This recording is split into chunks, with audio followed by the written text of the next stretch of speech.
Assalamualaikum warahmatullahi taala wabarakatuh dan salam sejahtera. Selamat datang ke channel Encik Isma. Okey, alhamdulillah hari ini kita dapat bersua meneruskan sesi PDP kita, pengajaran dan juga pembelajaran. Baik, sebelum kita teruskan, pada yang mungkin kali pertama, yang mungkin baru terjumpa channel Encik Isma ni, minta kerjasama dan sokongan anda untuk tekan subscribe dan juga loceng sebagai tanda sokongan pada channel Encik Isma. Baik, terima kasih. Baik, hari ini kita akan meneruskan pengajaran dan juga pembelajaran bagi subjek geografi tingkatan 1. Dan hari ini kita teruskan sambungan bab 9, subtopik yang terakhir, iaitu 9.3.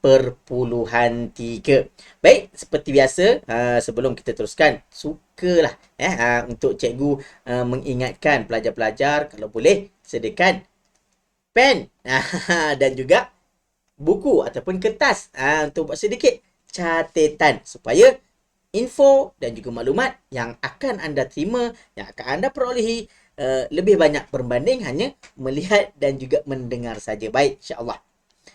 Baik, untuk 9.3 hari ini adalah subtopik bagi tajuk pertempatan. Okey, iaitu fungsi pertempatan bandar dan juga luar bandar. Kita dah tengok jenis pertempatan, kita dah juga melihat dan membincangkan pola pertempatan yang ada, dan hari ini untuk subtopik yang terakhir bagi tajuk kali ini kita nak melihat pula fungsi pertempatan bandar dan juga pertempatan luar bandar. Baik, pertama, gegar sikit, sorry. Kita lihat fungsi pertempatan bandar terlebih dahulu. Yang mana kita tahu bandar ini adalah satu kawasan yang jumlah penduduk dia melebihi 10,000 orang. Kalau tak tahu, kalau tak ingat, boleh tengok video pengajaran yang sebelum ini. Baik, secara umumnya terdapat ialah persamaan dan juga perbezaan di antara fungsi pertempatan bandar dan juga pertempatan luar bandar. Seperti slide yang telah ditunjukkan kat sebelah ni, boleh nampak kan? Fungsi pertempatan bandar adalah seperti mana yang telah dinyatakan. Cerita berapa? Wah, banyak tu. Fungsi dia ada yang dikatakan ataupun dikenali sebagai bandar pentadbiran, ada dipanggil bandar perindustrian, ada bandar pelabuhan, ada bandar pelombongan, pelancongan, pendidikan, bandar satelit, bandar diraja, bandar sempadan, bandar pertahanan dan juga bandar teknologi maklumat. Cikgu banyaknya, macam mana nak ingat semua ni? Tak apa, relax, satu-satu, pelan-pelan kayuh orang khabar. Dan fungsi pertempatan luar bandar secara umumnya terbagi kepada 3, iaitu ekonomi, sosial dan juga governance. Ini dia fungsi pertempatan luar bandar yang dilihat daripada 3 aspek sahaja. Baik, okay, kita telusuri, kita masuk satu-satu, kita bincang satu-satu. Macam mana bandar itu dikenali sebagai bandar pelabuhan? Apa kriteria dia? Apakah contoh bandar pelabuhan? Apa pula bandar perindustrian? Dan yang seterusnya. Baik, jom sama-sama kita saksi dan sama-sama kita bincangkan. Baik, dari sudut fungsi ekonomi. 3 aspek itu tadi. Baik, fungsi ekonomi yang pertama. Ini dia bandar perindustrian. Okey, nampak tu? Ada kilang elektrik dan elektronik, contoh bayang lepas. Kilang proton di Tanjung Malim Perak. Baik, apa yang dikatakan bandar perindustrian? Ya, ini dia. Bandar yang mempunyai kegiatan di dalam sektor perkilangan dan juga pembuatan. So, di setengah bandar, di satu-satu bandar, sekiranya banyak kegiatan perkilangan, sektor perkilangan ataupun sektor pembuatan, kebiasaannya bandar itu lebih dikenali sebagai berfungsikan bandar perindustrian. Yang mana ianya menyediakan banyaklah peluang pekerjaan kepada penduduk. Nak kerja kilang. Yang kerja kilang pula banyaklah contoh-contoh pekerjaan. Ada penyelia kilang, ada jurutera kilang, ada pembantu teknikal kilang dan sebagainya. Okey. Contoh seperti yang ada dalam gambar tu, bayang lepas. Dan juga Tanjung Malim di Perak, bayang lepas di Pulau Pinang. Okey. Tahu nama bandar dan juga negeri dia. Baik. Itu bandar perindustrian. Yang kedua, dikenali sebagai bandar pelancongan. Apakah bandar pelancongan? Bandar yang berkembang, yang maju, yang sektor utama dia, keistimewaan fizikal semula jadi dia sebagai kawasan pelancongan. Sama ada mempunyai pantai yang cantik, yang menarik ke, ataupun ada tempat-tempat ataupun bangunan-bangunan bersejarah. Banyak bangunan-bangunan bersejarah. Dan sektor ini banyak membantu penduduk juga menyediakan peluang pekerjaan untuk menjual barangan kraftangan, makanan tempatan dia ke, ataupun berkaitan dengan industri perhotelan. Sudah tentulah bila ada pelancong, dia mesti nak tinggal kat hotel ke, resort ke, chalet ke dan sebagainya. Contoh bandar pelancongan adalah seperti tidak lain dan tidak bukan Melaka Bandaraya Bersejarah. Juga Port Dickson, Negeri Sembilan. Ada lagi tak bandar pelancongan yang lain? Ada. Contoh apa dia? Cameron Highland, tempat pelancongan juga kan? Genting Highland. Tu contoh yang lain lah. Okey, kita tunjuk ini yang umum yang biasanya semua orang tahulah kebiasaannya. Baik, ini pula dah tulis tepi tu.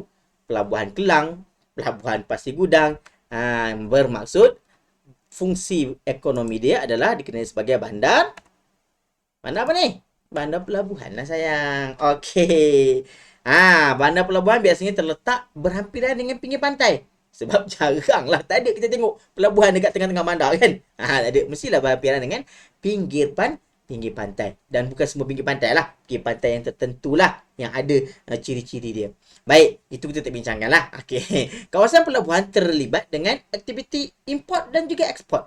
Import ni barang luar buat masuk dalam. Itu maksud import. Ekspor dalam negara. Barang-barang dalam negara kita bawa jual di luar. Itu ekspor. Import dan juga ekspor. Okey. Sebagai contoh, Pelabuhan Kelang, Selangor, Pelabuhan Bintulu, Sarawak, Pelabuhan Pasir Gudang, Pelabuhan apa lagi? Pelabuhan Kuantan. Itu antara contoh-contoh pelabuhan. Baik. Okey. Setakat ini, boleh faham tak ya? Boleh, insyaAllah. Okey. Yang penting ada catatan lah. Buat sedikit catatan. InsyaAllah lah boleh faham. Kalau tak buat catatan, susah lah sikit. Kan? Okey. Baik, kita teruskan pula. Tadi kita dah masuk bandar pelancongan, bandar perindustrian, bandar apa tadi? Pelabuhan. Okey, seterusnya apa ni? Kertih. Ada Bintulu. Agak-agak bandar apa ni sayang? Okey. Bagus pada pelajar yang boleh menjawab. Yang tak jawab, tak apa, jangan risau. Cikgu tunjukkan. Ini dia. Bandar Perlombongan. Melombong petroleum atau sebagainya. Okey. Kawasan bandar ini muncul ataupun dia naik, dia maju menjadi bandar disebabkan oleh aktiviti perlombongan di kawasan di sekitarnya. Contoh, perlombongan apa? Petroleum ke? Biji timah ke? Gas asli ke? Apa lagi? Arang batu ke? Banyak lagi perlombongan. Dan aktiviti perlombongan ini menarik ramai penduduk sama ada dari sekitar ataupun dari luar untuk datang tinggal kat kawasan itu untuk bekerja dalam sektor perlombongan. Macam-macam pekerjaan lah yang ada. Bawa lori ke, kan, sebab nak bawa bahan-bahan yang dilombong tu ke, jurutera ke, engineer ke, dan sebagainya. Contoh, petroleum di Kertih, Terengganu. Gas asli di Bintulu, Sarawak. Contoh biji timah pula di Ipoh, Perak. Okey. Ini contoh. Okey. Ada tak bandar lain lagi? Ada, banyak lagi. Kalau rajin, boleh search ataupun tanya Syekh Google. Okey. Baik. Ini seterusnya. Nampak tu ada gambar Cyberjaya MSC. Ini bandar ICT, Information Communication and Technology, ataupun bandar teknologi maklumat, yang mana bandar yang wujud bagi memajukan teknologi maklumat dan juga sistem telekomunikasi seperti internet jalur lebar, fiber optik dan sebagainya. Baik, dan bidang pekerjaan yang terlibat dengan ICT ni, pengaturcaraan, pemasaran dalam talian, engineer bahagian khusus untuk penyiaran ke, okey, ataupun teknologi maklumat. Contoh bandar dia adalah Bandar Cyberjaya dan juga Taman Teknologi Malaysia. Okey, Cyberjaya. Okey, itu namanya, maksud dia bandar tu bandar teknologi maklumat. Baik, okey, itu fungsi untuk ekonomi. Sekarang ni fungsi sosial. Apa tu fungsi sosial? Fungsi sosial ni merujuk pada dua contoh yang macam ni, yang dinyatakan di slide sebelah ni, iaitu bandar satelit di Pasir Tumbuh, Kelantan, bandar satelit di Petaling Jaya, Selangor. Bandar satelit ni apa? Okey, untuk makluman pada pelajar yang tak tahu. Bandar satelit ini adalah bandar, dia berhampiran dengan bandar utama, dia menjadi sokongan pada bandar utama tu. Sebab apa? Sebab bandar tu dah terlalu padat, terlalu crowded sangat dah. So jadi dipindahkan pada bandar satelit yang secara tidak langsung kawasan sekitar tu naik jadi bandar yang dikenali sebagai bandar satelit untuk menampung atau untuk cover fungsi bandar yang utama tadi tu. Okey, boleh InsyaAllah. Okey, ini dia bandar satelit. Ialah bandar yang berfungsi sebagai bandar sokongan. Cikgu dah sebut tadi kan, dia menyokong, dia cover. Kerana kepadatan penduduk di bandar utama. Dah ada dah situ. Okey, yang mana bandar ni terletak di kawasan pinggir bandar utama. Contoh, Petaling Jaya, okey, Shah Alam, kat Pulau Kelang tu kan, bandar Senawang, yang merupakan bandar satelit kepada bandar Seremban. Okey, ini contoh. Okey, dikenali sebagai bandar satelit fungsi sosial. Seterusnya, apa ni? Ada UPSI. Ada UTM, Universiti Teknologi Malaysia. So, bila ni UPSI, Universiti Pendidikan Sultan Idris, Universiti Teknologi Malaysia berkaitan dengan apa?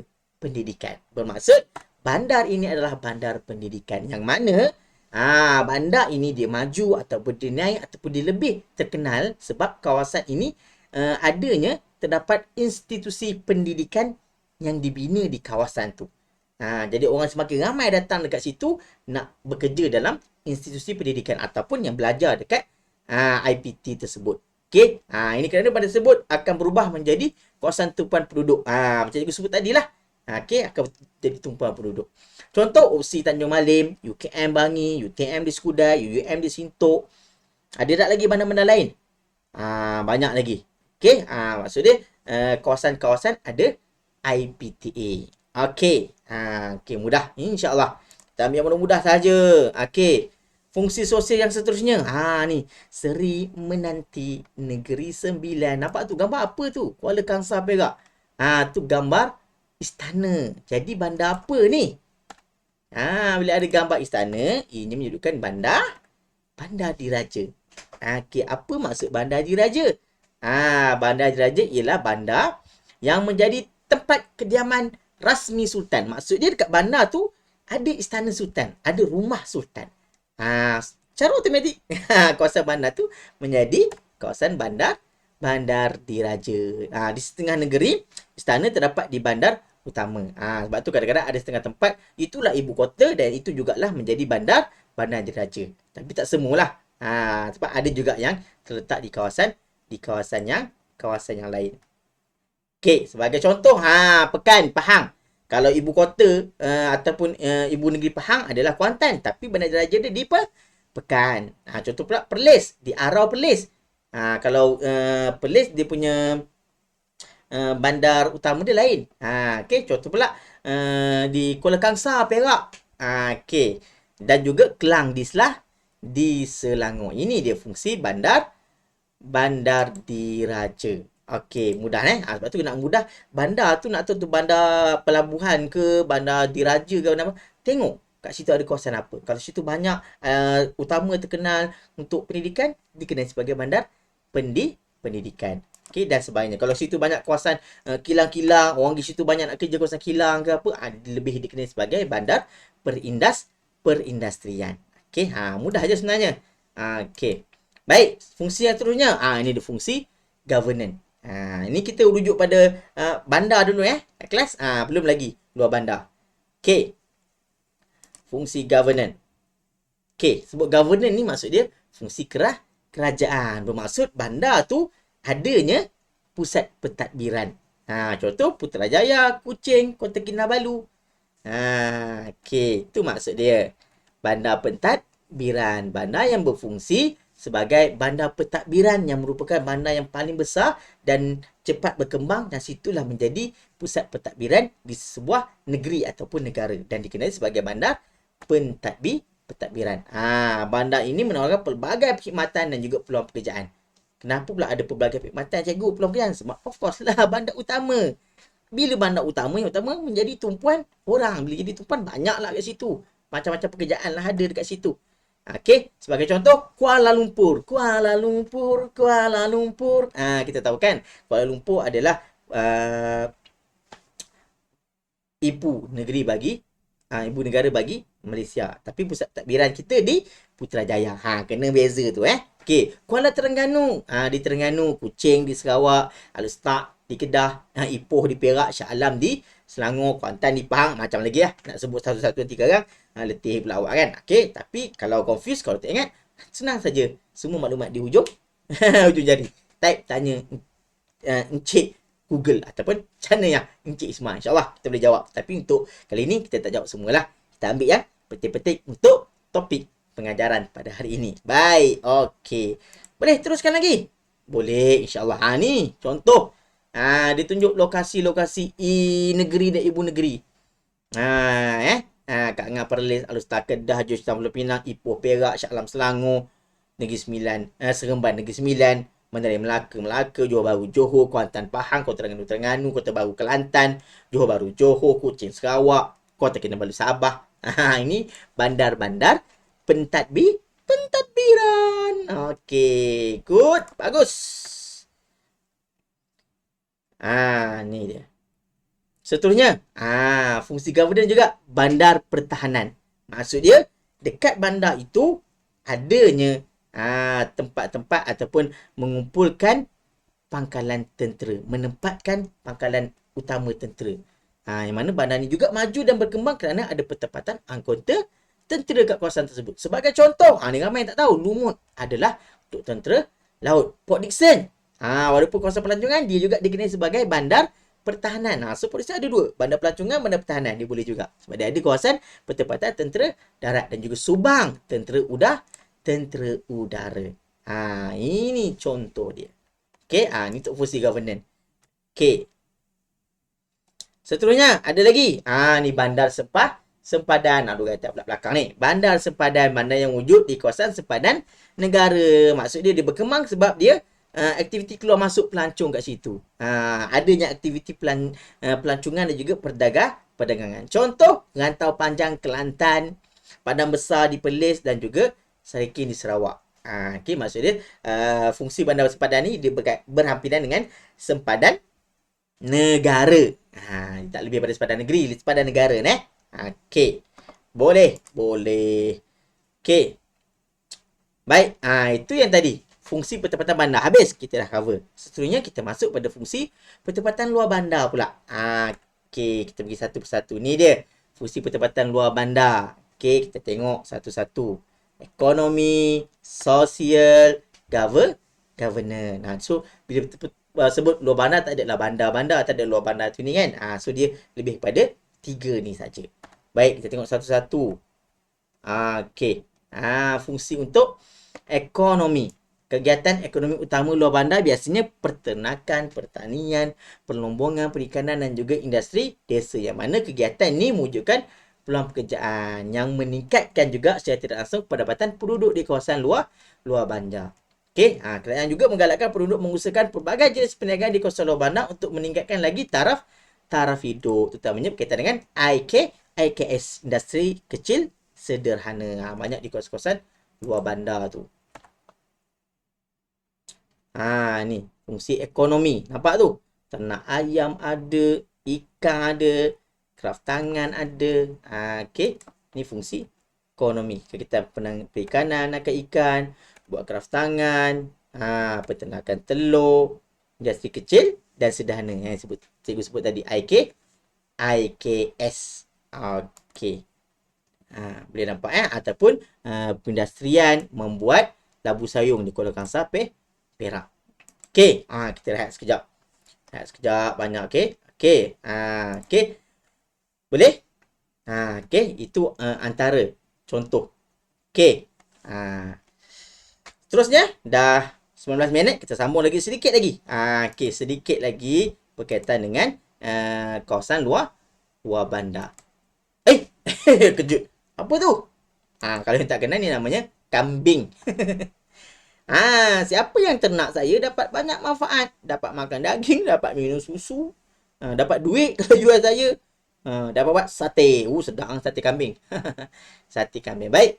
Tadi faktor ekonomi. Sekarang sini faktor sosial. Yang mana pertempatan luar bandar ni, dia menyediakan pelbagai kemudahan sosial seperti yang asas lah, jalan raya, rumah ibadat, klinik, sekolah, pejabat pos dan juga lain-lain. Dan juga terdapat kemudahan asas, kalian air, elektrik untuk kegunaan penduduk. Selain itu juga dia menyediakan pasaran bagi barangan dari kawasan, maksudnya barangan untuk kawasan bandar. Contoh di Sungai Dua, Pulau Pulau Pinang. Jadi ke pasaran bagi barangan dari kawasan bandar untuk ke kawasan luar bandar pun ada juga. Okey. Baik. Okey. Okey, itu fungsi sosial. Dan seterusnya terakhir fungsi governance, fungsi kerajaan. Okey, apa tu fungsi kerajaan ni? Kerajaan mewujudkan pejabat-pejabat kerajaan seperti ketua kampung, ataupun dipanggil JPKK kan, di Kuala Luar Bandar yang terdapat kemudahan untuk mewujudkan pusat jagaan kegiatan masyarakat, ada balai raya, ada pusat sukan komuniti, ada dewan lah. Pusat sukan komuniti ada dewan. Setiap kampung ni dia ada dewan-dewan seberguna dia. Nak main badminton boleh, nak main futsal boleh. Bagi memudahkan penduduk tu menjalankan aktiviti kemasyarakatan sama ada riadah ataupun aktiviti perkahwinan pun boleh. Contoh tu pejabat penghulu untuk buat aduan. Kalau ada masalah kat kampung-kampung boleh jumpa pejabat penghulu, pergi jumpa dengan penghulu kampung tanya. Okey, ataupun salurkan maklumat untuk dibantu insya-Allah. Okey, baik. Kita dah habis setakat ini. Baik, itu saja 3 kan. Dalam masa ekonomi, sosial dan juga governance. Itu dia fungsi pertempatan bandar dan juga pertempatan luar bandar. Alhamdulillah.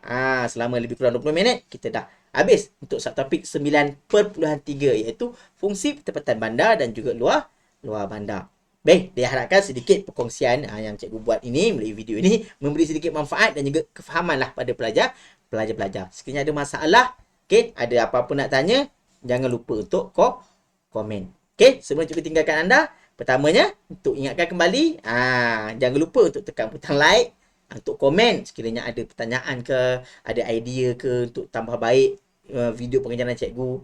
Sekiranya bermanfaat, boleh share pada rakan-rakan yang lain. Okey, kalau cikgu yang ada kalangan cikgu yang tengok ke nak share pada anak-anak murid, saya halalkan, dipersilakan. Okey, ilmu yang bermanfaat, ilmu yang baik kita sebarkan untuk manfaat bersama.